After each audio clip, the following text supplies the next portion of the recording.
èèyàn léèwò lẹ ṣe ẹ káàbọ̀ sí Mashola Gist TV ṣé àlàáfíà ni ẹwà gbogbo lè ń kọ́ gist tèmi bí a ṣe gbọ́ ò wọ́n ní àtìgbà tí olórí Tóbi ti bímọ ò wọ́n ní ìkan nínú àwọn cousin kábíyèsí èyí tó jẹ́ pé ó close mọ́ àwọn yèyé mẹ́ta ìpè ó ṣe àwọn nǹkan kan and wọ́n dẹ̀ sọ pé látìgbà tí olórí Tóbi ti bímọ pé àwọn yèyé mẹ́ta wọ́n wà níbẹ̀ pé wọ́n wà níbẹ̀ permanently mi wàá mọ̀ bóyá ń lọ wọ́n padà ní o ṣùgbọ́n a ti gbọ́ pé Dr. Elizabeth náà àti Queen Naomi ti lọ bẹ̀ pé wọ́n lọ represent kábíyèsí lẹ́yìn ìgbà yẹn Queen Naomi lọ síbẹ̀ wọ́n lọ pray fún àwọn ọmọ yìí àti olórí Tóbi ṣùgbọ́n lọ́wọ́lọ́wọ́ báyìí so bí a ṣe gbọ́ wọn ní cousin ni àwọn kábíyèsí yìí tó close mọ́ àwọn yèyé mẹ́ta wọ́n ní àwọn àti Dr. Lizzie wọ́n ní wọ́n jà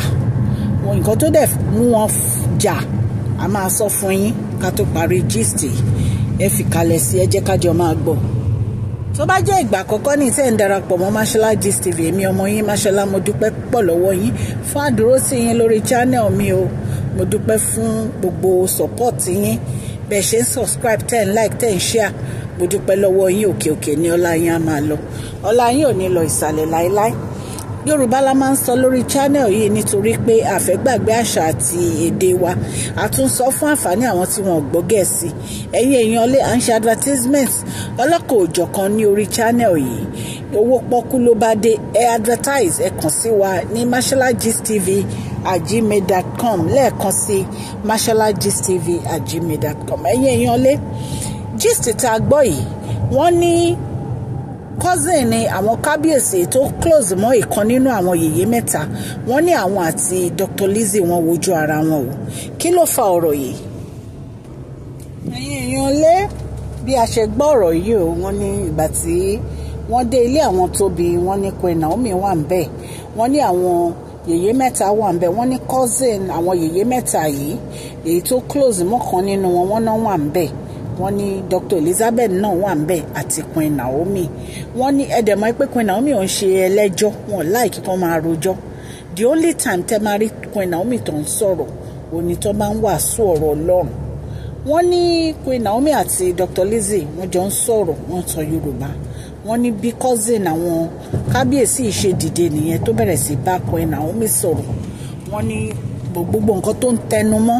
òní pé Queen Naomi ti ń soft jù lẹ́nu ọjọ́ mẹ́ta yìí ipe kò yẹ kí Queen Naomi máa soft wọ́n ló ṣà ń sọ pé wọ́n soft jù wọ́n ní ọ̀rọ̀ kan tó ń tẹnu mọ́ nìyẹn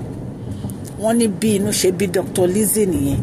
tí wọ́n bẹ̀rẹ̀ pẹ̀lú woman yìí ipe kí ni nǹkan gangan tí woman yìí ń try láti sọ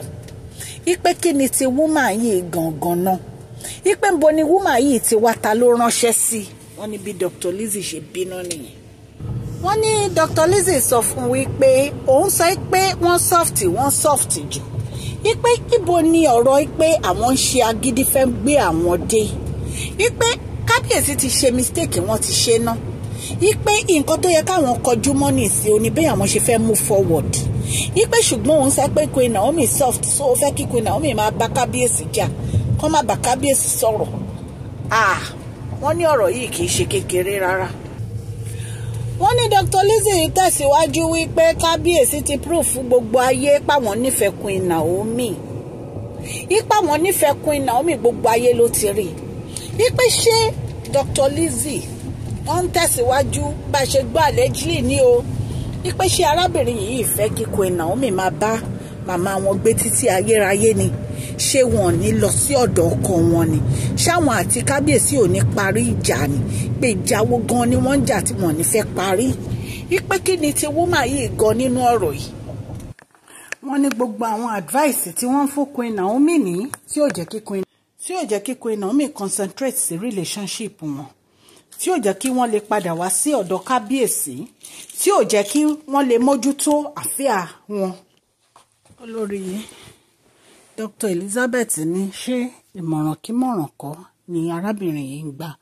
Queen Naomi pé ṣé wọ́n fẹ́ kí wọ́n padà sínú palace ni tó fi ń béèrè oríṣiríṣi ọ̀rọ̀ yìí lọ́wọ́ wọn ẹ̀yin èèyàn lé bí a ṣe gbọ́ allegedly ni o wọ́n ní torí ìmọ̀ràn tí woman yìí ń gba Queen Naomi òun ni ò tí ì jẹ́ kí Queen Naomi padà wá sínú palace pé kí ni wọ́n fẹ́ lọ́dọ̀ Queen Naomi, ṣé wọ́n fẹ́ kán padà sọ́dọ̀ ọkọ wọn ni wípé ìwà tí obìnrin yìí ń wù àti ìmọ̀ràn tó ń fún Queen Naomi yìí kò dáa. Wọ́n ní kí arábìnrin yìí wá sọ fún àwọn bóyá kò rí ìṣòro nínú márèèjì rí àbí òun àtọkọ ẹ̀ ò jàre wípé kò sí márèèjì tí ò sí ìṣòro wípé kí arábìnrin yìí kó má try nǹkan tó bá Queen Naomi try yìí mọ́ wípé because kò ń ṣe nǹkan tó dáa rárá. So bí a ṣe gbọ́ nìyẹn o tí Dr. Lizzy tó ń bínú sí ọ̀rọ̀ tí obìnrin yìí ń sọ sí Queen Naomi. Ẹyẹ ìyọlé Ọlọ́run á ran Queen Naomi lọ́wọ́ á dẹ̀ ran kábíyèsí lọ́wọ́, ṣùgbọ́n èmi mọ kinní kan wípé ìfẹ́ wà láàrin kábíyèsí àti Queen Naomi, kò sí èèyàn kankan tó lè tú wọn ká. Ọlọ́run á dúró ti àwọn ìbejì, mo fi irú wọn tọrọ fún àwọn ọmọ mi o, àwọn ọmọ mi káwọn ọmọ mi náà bímọ kán bíbejì, káwọn ọmọ mi náà bímọ kán bíbejì.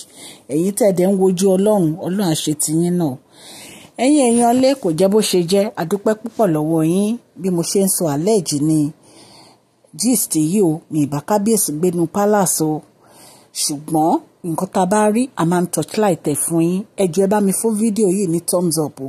òkè ni ọlá yín á máa lọ o, ọlá yín ò ní lọ ìsàlẹ̀ láéláé. Please share this video, like and subscribe. God bless you all.